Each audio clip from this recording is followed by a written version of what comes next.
Hey folks, welcome to today's lecture.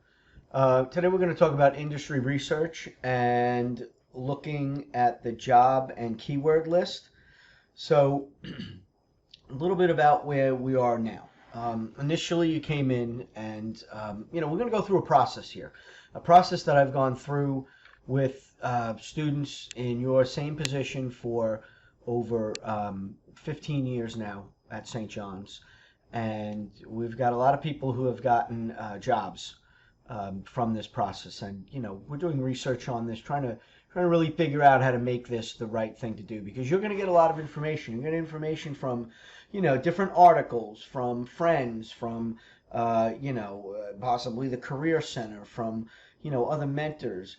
But at this point in this class, I'd like you to kind of follow what we're doing to go through this process so you have it under your belt. And, when you get out on your own, if you want to change things up, if you want to try things, obviously you can do whatever you want to do.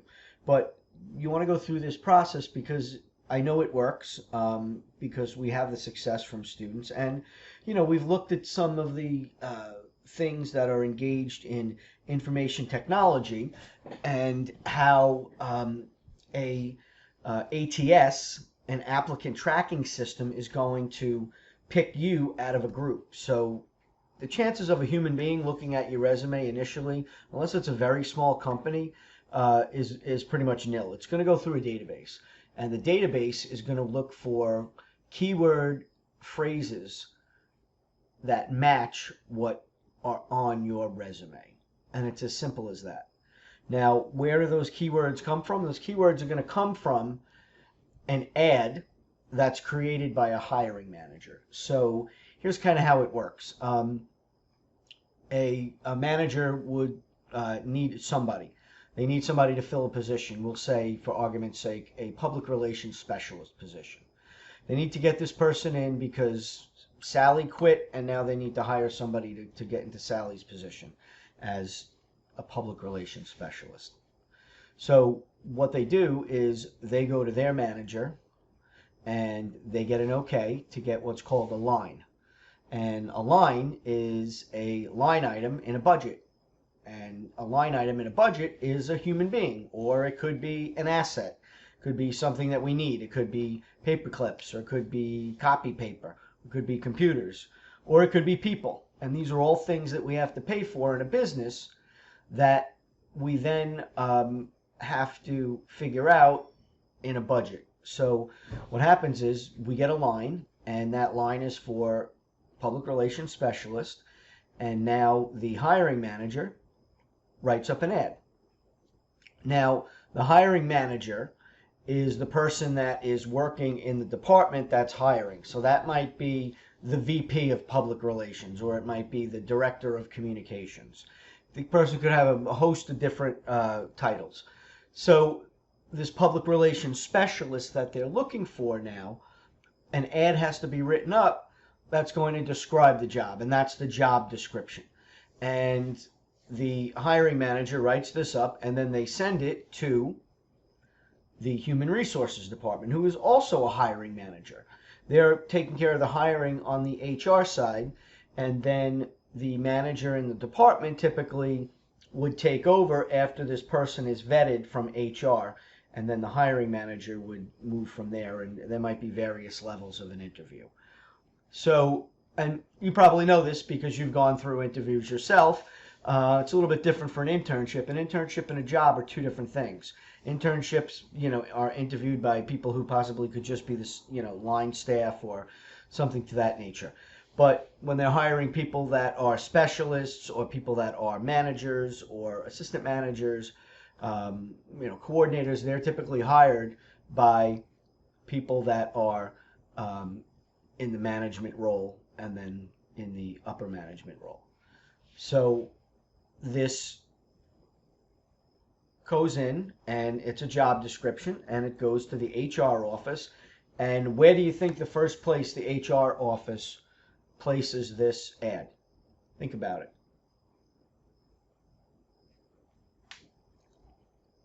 First place they put it is on the company website. Therefore, where are the best place to go to find jobs? a company website.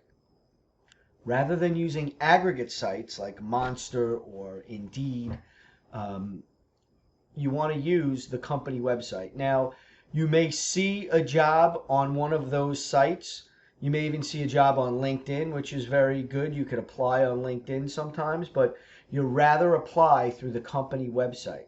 So if you saw a job on LinkedIn, you're going to want to circle back to the company website and find the job on their job board. Because if it's on LinkedIn, it's on their internal job board as well. And the ones that come through on that internal job board are the first in line that get looked at. Okay? So keep this in mind.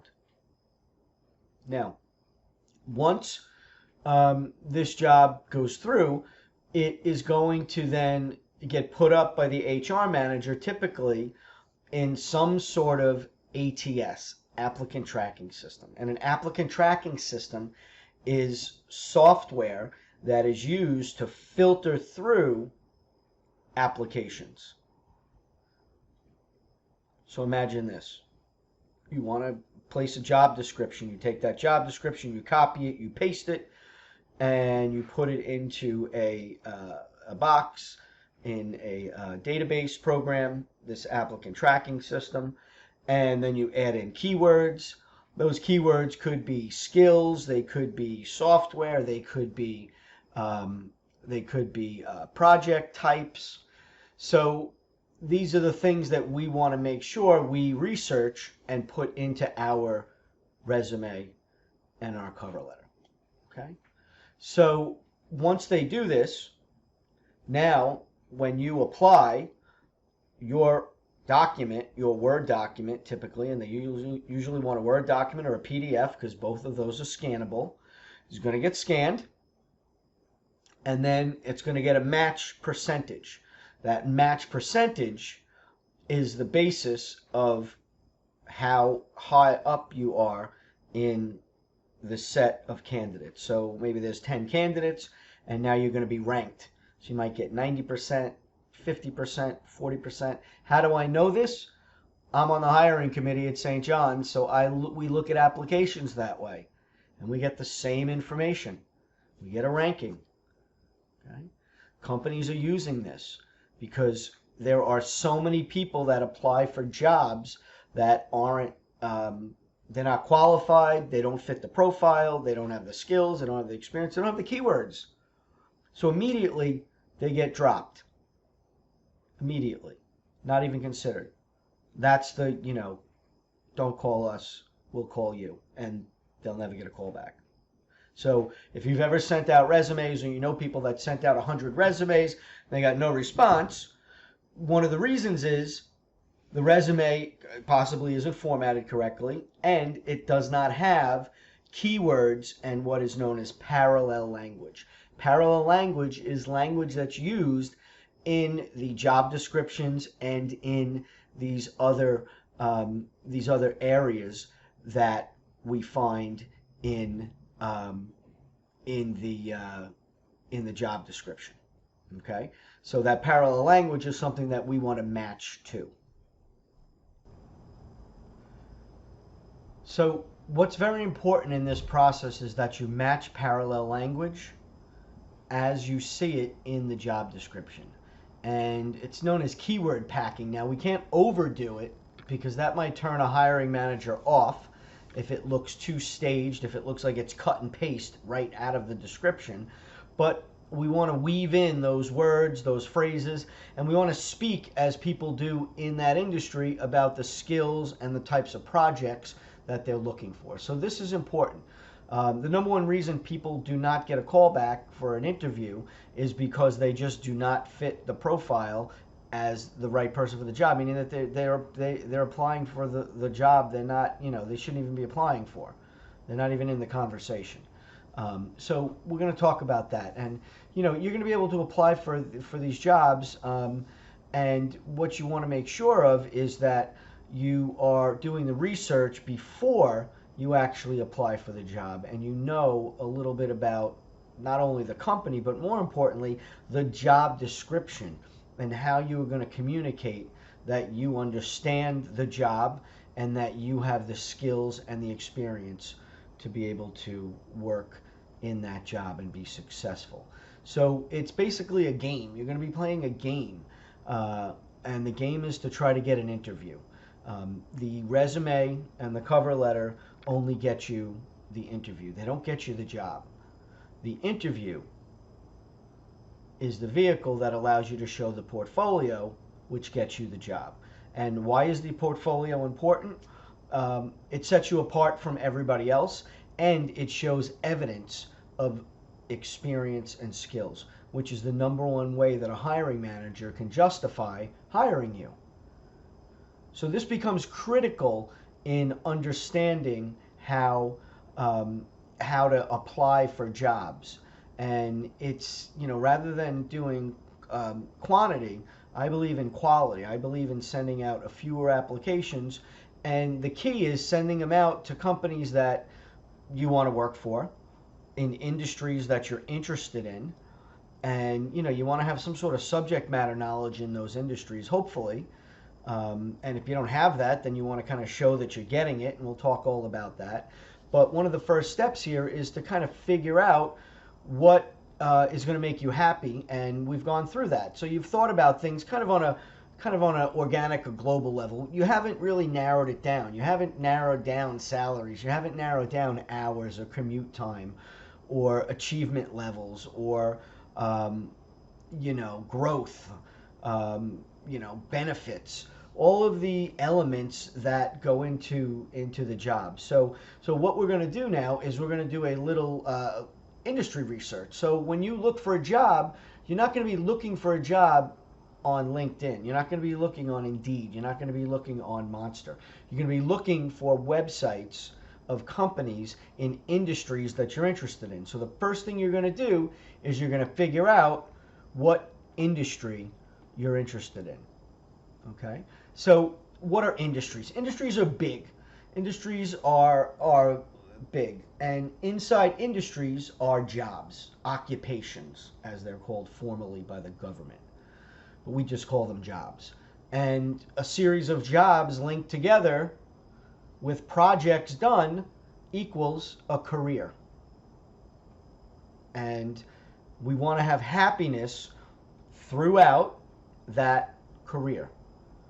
And one way that we get that happiness is to have power, is to be empowered. And the way to be empowered is to have skills on how to find a job based on what you've done. Because everybody's done something. And even if you haven't done anything, you can still start doing stuff.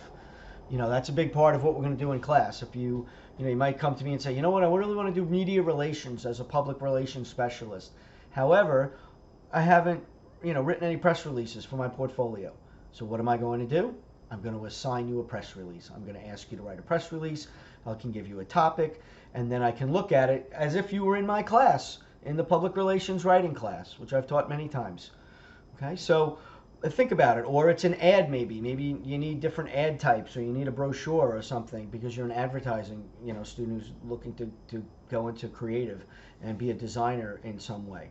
So in that case, you could work on that, and then we could go over that as well. So keep that in mind. Excuse me.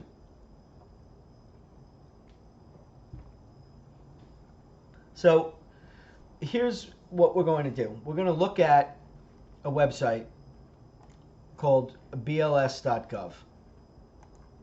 And BLS.gov, you'll see it right here, BLS.gov, is the Bureau of Labor Statistics. Okay, so what I want you to do is you're going to fill out this exercise list, this keyword and job list, and you are going to look at this website to get information that might relate to your happiness and connect to the skills that you have, because the first step is to figure out happiness. The second step is to figure out industries and occupations that might make you happy. And then the third step is to figure out which skills you have and experiences you have that will match up with those jobs in those industries, if that makes sense. Okay, and then finally we put together a brand plan where we bring all of that together, and you get a personal brand plan that you then follow as a kind of like an elevator pitch to be able to explain yourself to folks when you are giving them your resume, your business card, introducing yourself in a networking situation. Okay, so once we get through these 4 exercises, then we work on doing the resume, and I'll walk you through that step by step. And then, once we do the resume, then we'll start working on the cover letter, which we'll do step by step. And then from the cover letter, we'll work on a print portfolio book. And then from there, we will work on a web portfolio. So this is the second step here. And we are going to look at the BLS.gov. So say we go to that public relations specialist. I'm going to go in and I'm going to just type in public relations. Okay. Let's see what we get. Okay. So public relations specialist. So public relations is one discipline, and there are many different occupations in public relations, and they might be called a bunch of different things.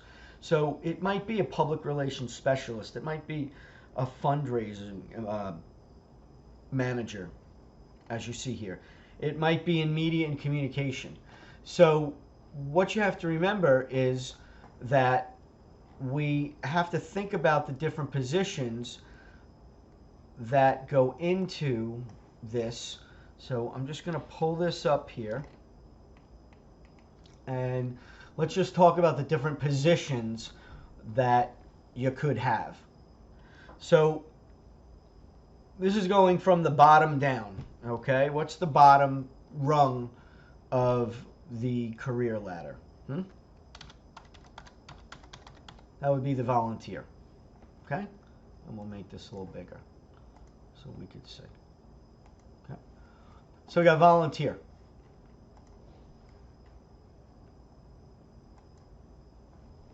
All right. What would be next? Shout it out. Oh, I can't hear you. Just kidding. Intern. Right. Intern. What would come next? Volunteer. We can intern. Then we might be an associate. Okay? Then, from there, what could be our next role? We might be a coordinator. Right? Okay? Then from there, we might be a specialist. Now, the specialist is really the people that do a lot of the work.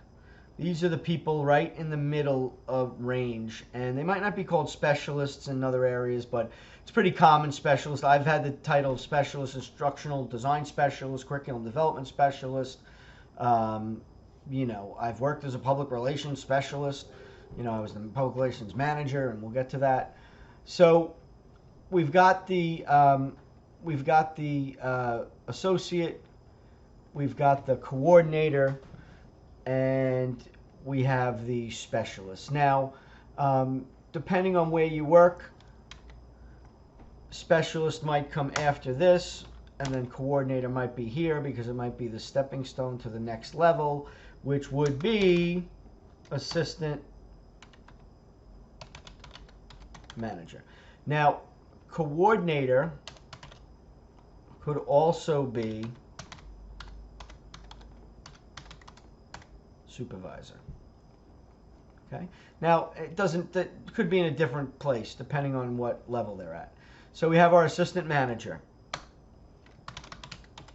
Then we have our manager. Okay? We don't have any, like the office, assistant to the assistant manager. We have manager, and now what would be the next level that might come from here? Well, then we might have a senior manager. Okay? And you could be a senior specialist. You could be a senior associate, a senior coordinator. but we'll go with senior manager here. And now, what would come after senior manager? We would have somebody that would be managing the managers. And who would that be? Senior manager, manager, assistant manager. This person would be the general manager. But before you can be the general manager, you've got to be the assistant general manager. Okay?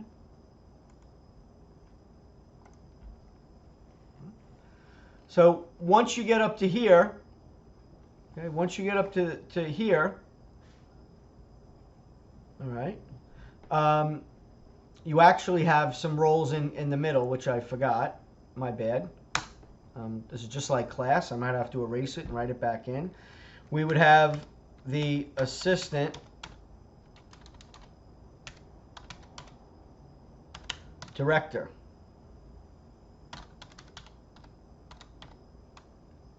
And then we would have the director. Sorry. Then we would have the assistant general manager and then general manager. Now, if you work in advertising, and this isn't a basic corporate structure, and it might change a little bit, but if you worked in advertising in these areas, the assistant manager could be the assistant art director. The coordinator supervisor could be the traffic or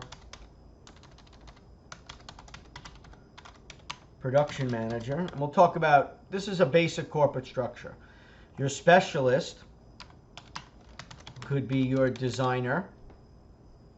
Okay. Your manager could be your art director. Your senior manager would be your senior art director.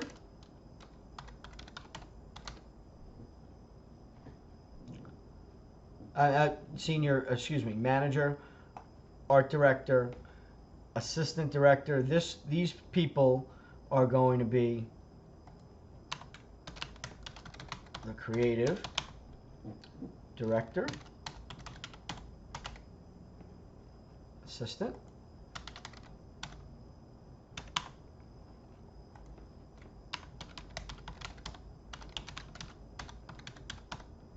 so when I worked at Canon, we had this was the role, and I was right here. I was a curriculum development specialist, but you could be any type of specialist. There was tons of specialists in many different areas. Okay, and then once you get up to here, then you get into the C-suite, which are all of your executives, and then you have your assistant vice president, you have your vice president, you have your president,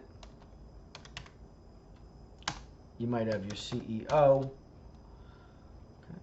And then this is all different roles. It could be CEO, it could be chief creative officer, executive officer, financial officer, whole bunch of them. Okay, so I just wanted to show you these are the different kind of roles that you probably would be looking for. All right, and this might be an associate designer, this might be an intern, a volunteer. Okay.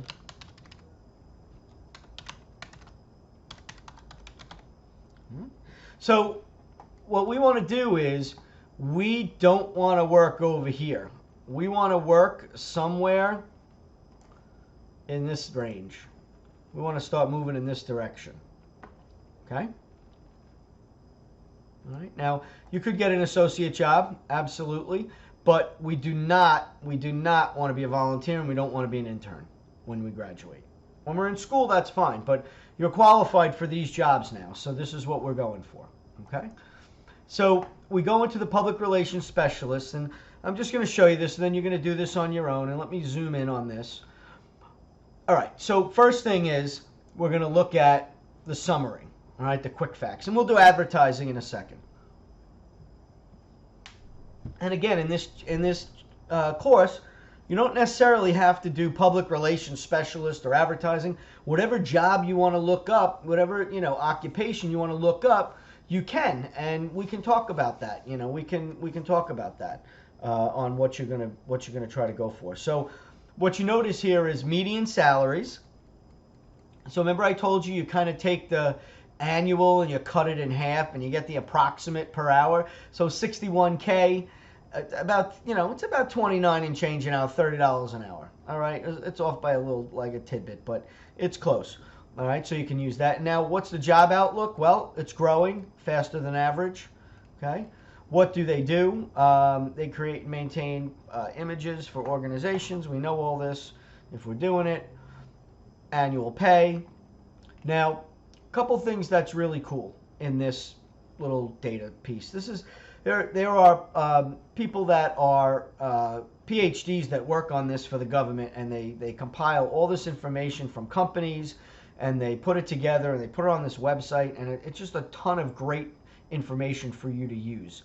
One area that I really like is the job outlook. So we click on job outlook, and it gives you the outlook here, and then it'll give you projections of the employment, right, and the raise. But then what you can do is you can go to state and area data, and if you go to this little button right here, occupational employment statistics, what this does is it's got employment. Here it is, employment and the wage estimates annually for over 800 occupations. So they're available as the nation as a whole, and then for individual states, metropolitan areas, non-metropolitan areas. So it goes to these maps for wages. So I know not everybody lives in, not everybody lives in, New York. Or you might be, aspiring to leave New York. If you do, if we go here, what we get is we get this really cool map, and in this really cool map, it gives you a breakdown of different states, and again, you get it throughout the country. So, for example, if we just looked at New York, we see what the annual median salary is, and the highest paid is in District of Columbia, which is Washington, and those folks are getting $50-something an hour, and they're making 109 grand. Why? There's a lot of jobs there because there are a lot of government jobs. The government's the number one employer of public relations people. There's a lot of politicians. There's a lot of lobbying companies. So PR is in big demand. Plus, there's a lot of corporations in the Virginia area and that area. Public headquarters and so on. So what you have here is you have your hourly breakdown. You've got your employment per thousand jobs. So which is kind of really interesting. So for every 1,000 jobs, 25 of them are in public relations. So that's pretty good. Okay. So as you look here, you've got the highest concentration of jobs, and they're showing you, where there are, again, the salaries and what you can make. And then you can move down and it breaks it down. So it goes to, a whole bunch of areas. So if you're working in Dallas, Fort Worth, you're around 61. So if you're working in New York, what salary should be estimated? The mean salary, so it's the mean, it's the average. It's not the middle. So you should be looking for 60,000, 65,000, somewhere in that neighborhood, I would think, working in this area. So this is a great resource for you. It also tells you the industries that you can work in. So if you're working in political or labor, if you're working in a college or a university, because they have a lot of people that are in in PR and that kind of area. Because remember, PR is also event planning. It's also public administration. It's also social media now. So there's a whole bunch. Working in grants, working in fundraising for companies. So and it tells you, these different areas, working in financial, and so it's a really great resource for you to look at. Now, if we go back, if we go to similar occupations, now what it does is it gives you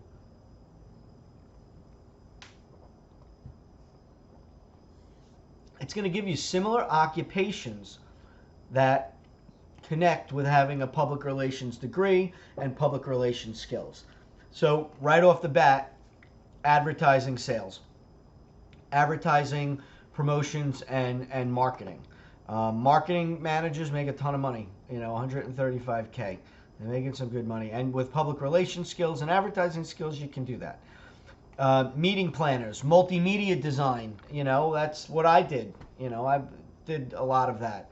Fundraising managers, these folks they're making some money because they're bringing in campaigns. They're doing campaigns that are coordinating campaigns, that are bringing in money for organizations, and they get a piece of that. So working for wholesale manufacturing as a sales representative. So you're selling equipment, you're selling product, you're working for Adidas, you're working for Puma, you're working for Nautilus, you're working for Coca-Cola.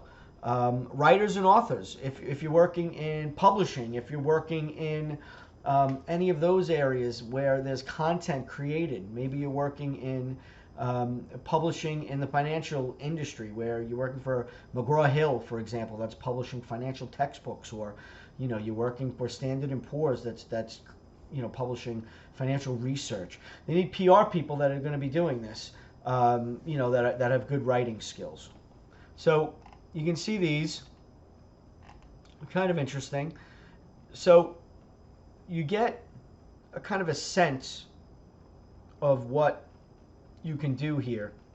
Job outlook, state and area data, what you get paid, how to become one. You already know that. You're going to school, you're, getting a degree in it, or you're getting a degree in communications, or mass communication in general, which is fine, and they cross over. When I went to college, I went to University of Buffalo, undergraduate. I got a degree in communication with certification in advertising and public relations. So I took some advertising courses, I took some public relations courses. That was, I got a certificate in it, but I basically call it a specialization. So if you take a bunch of courses together, you can call it a specialization. And then you can go after these types of jobs, and all you need are some samples in a portfolio and some related experience. So we're going to connect that when we start to work on this. So this is the public relations stuff. Now, if we do advertising,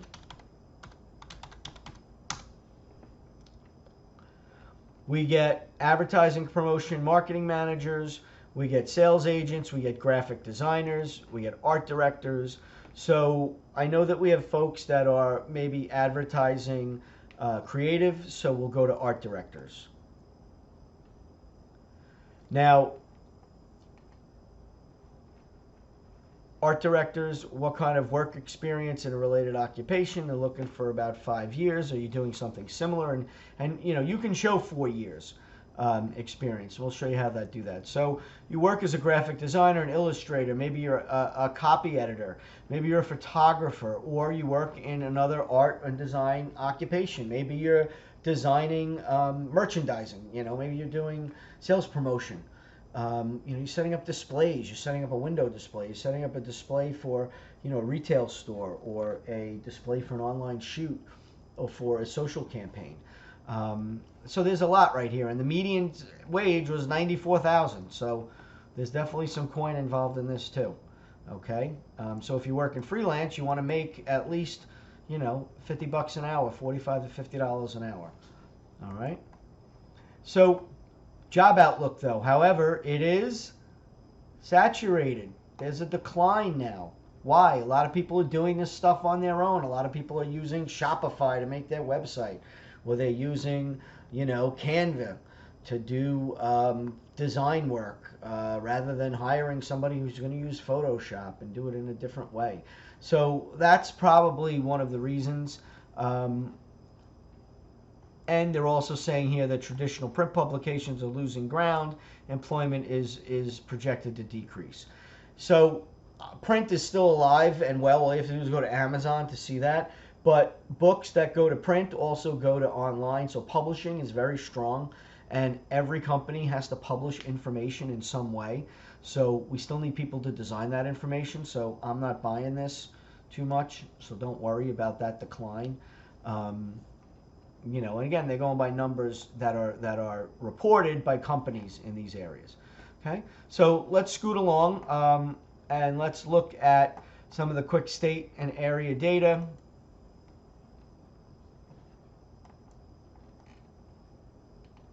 Okay, so you're not seeing a huge job, where there were lots of different jobs. There's, employment per thousand for a PR job is, was 25.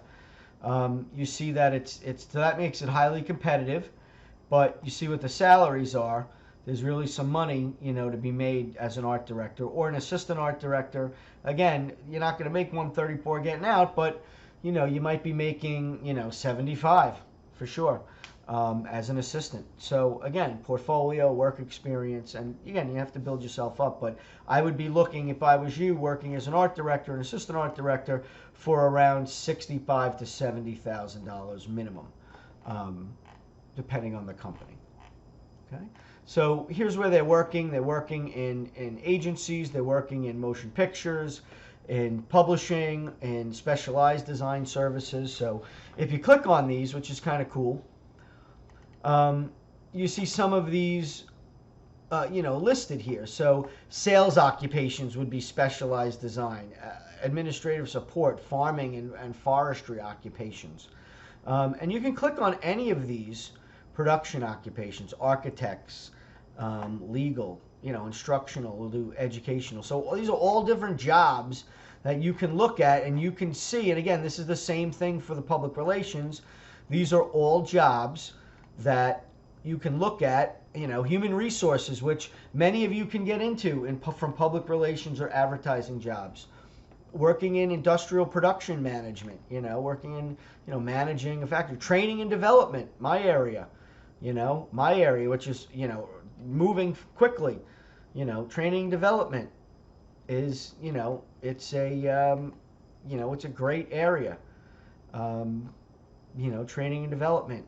So these are connected, doing educational work or working in one of these areas, creating training courses, creating manuals, training people on how to do things. So, and not necessarily being a teacher, but being a trainer. So companies have teachers who work in them, and that's where I worked. I worked in training at Canon and, still do now as a consultant. Okay, so these are different areas, that you can, that you could work in, and you see these different areas. Okay, so as we go back,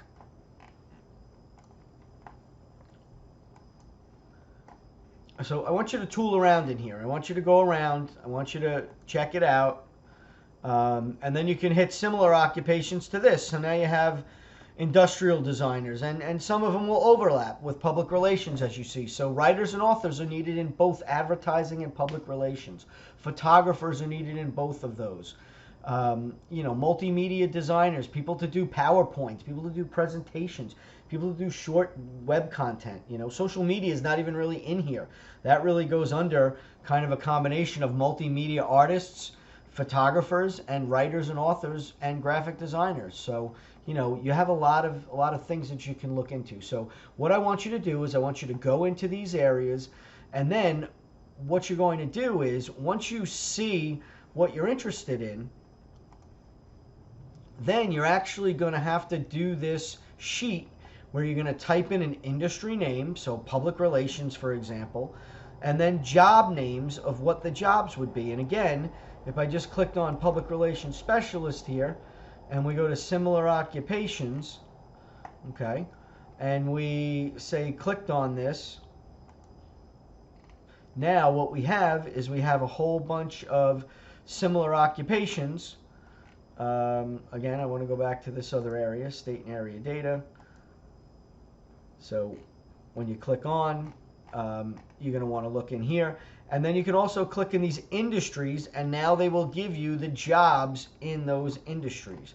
So motion picture and video industries, here are all the occupations, and then what you have is you have these major groups that are in that. So people work in production, they work in transportation, they work in food prep, they work in healthcare support, arts and design, and sports and media.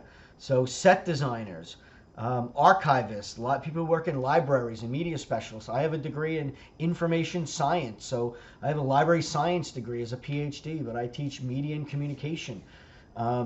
So, there's no rules. It's whatever you're interested in. And, when you're thinking about going to graduate school, if you are, you can look at these different areas and figure out, what you'd want to do. Here's media and communication workers, other.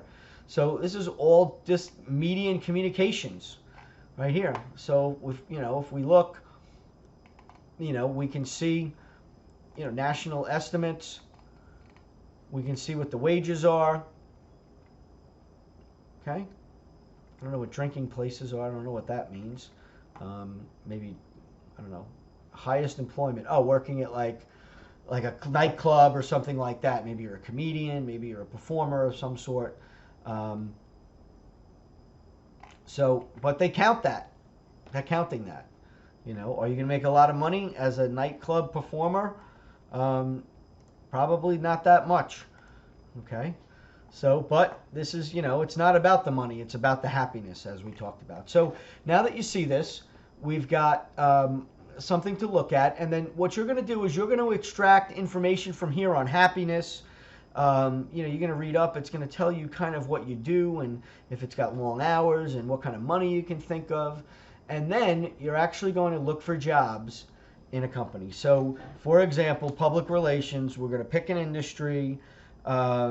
Let's say we are going to work for, I don't know, let's say, I'm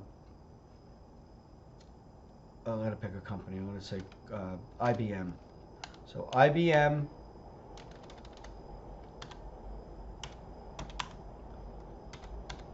public relations jobs. So now this is going to give me LinkedIn jobs, okay? So here's one right here.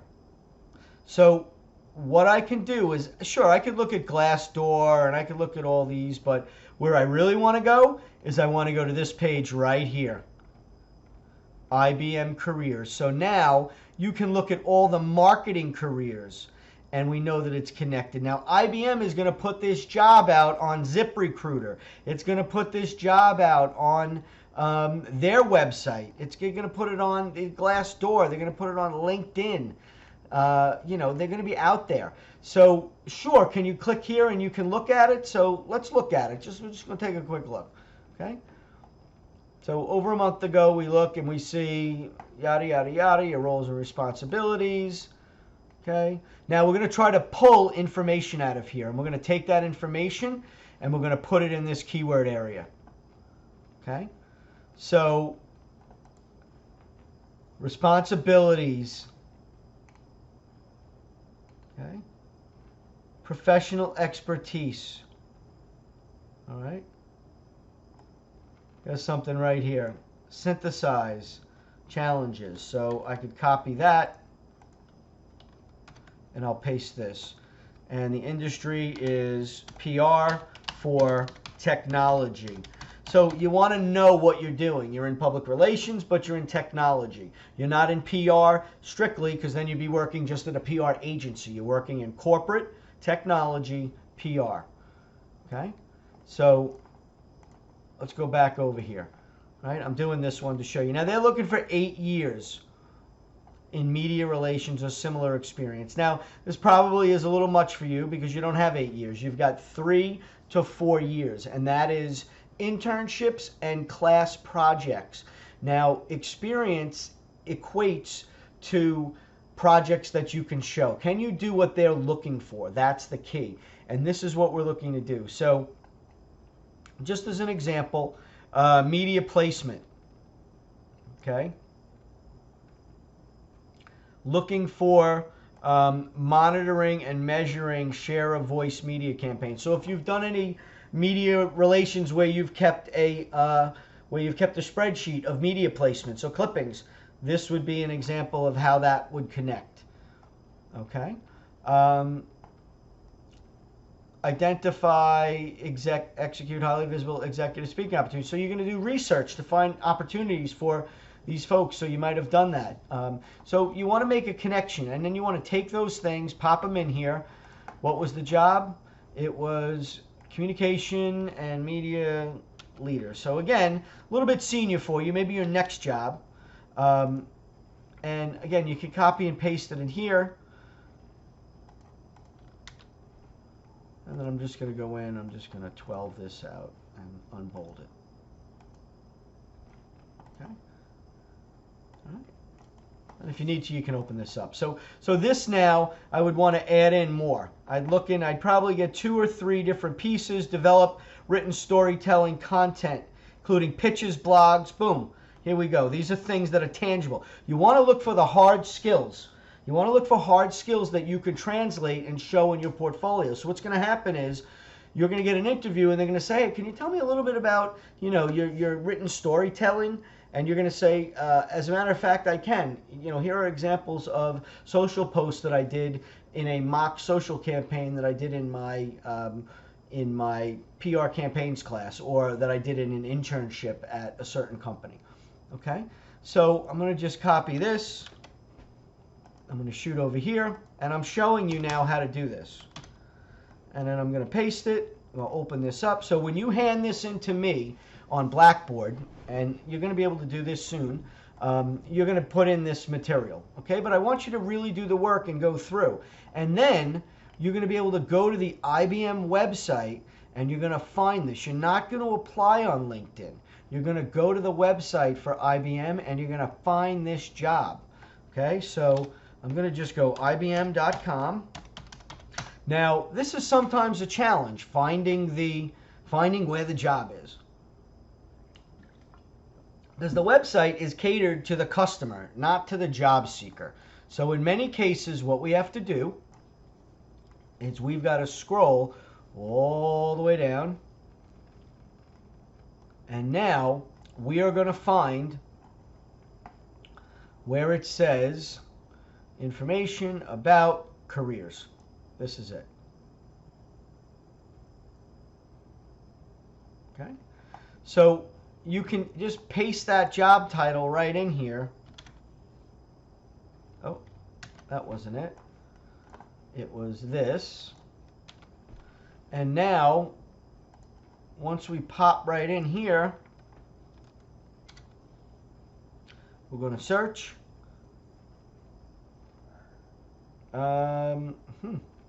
Okay. Let's see something. Didn't look like it showed up. So let's see. Let's see what we get.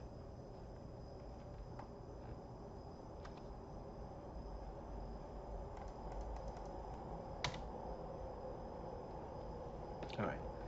So here it is. So that the filter didn't work. So what did we do? We just did United States, and here's the job.